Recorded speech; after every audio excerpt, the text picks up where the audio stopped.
Bohol Governor Aris Aumentado. Matag og 200,000 ka pisos gaganti alang sa makatudlo sa suspek sa pagpatay sa barangay konsihal sa lungsod sa Claren, mga kaigsunan.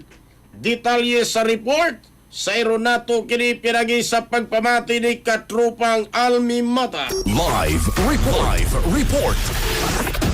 Yes, muhatag og 200,000 pesos nga reward si Bohol Governor Erico Aumentado alang sa makatag og impormasyon nga mosangpot sa pag-ilaw ug pagdakop sa gunman nga mipatay sa usa ka barangay councilor sa lungsod sa Clarin atong Domingo, Mayo 24 gawas sa buwangan.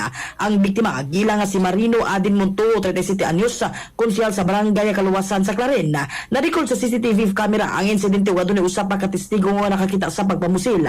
Base sa investigasyon sa Clarin Municipal Police Station, nakita sa laing CCTV angle ang suspek nga naglakaw sa highway padulong sa dapit sa buwangan na. Makita usab sa footage nga dugay na nga nagulat ang gunman sa biktima nga gikan pa sa pagkuha sa motor nga giparking doon sa lugar.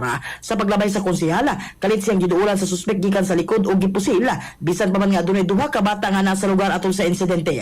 Human sa pagpamusil, kalmado lang nga nilakaw ang gunman og misakay sa motor nga nagulat kaniya. Gawas sa 200,000 pesos ka reward gikan kang Aumentado, nagatag usab og dugang 50,000 pesos ka palipay ang lokal nga gamhanan sa Clarin alang sa makatag og impormasyon nga makatabang sa pag-ila sa suspek ka. Una nagikumpirmar sa Bohol Police Provincial Office nga dunay gisubay karon nga lead ang Clarin Municipal Police Station na kabahin sa maong kaso.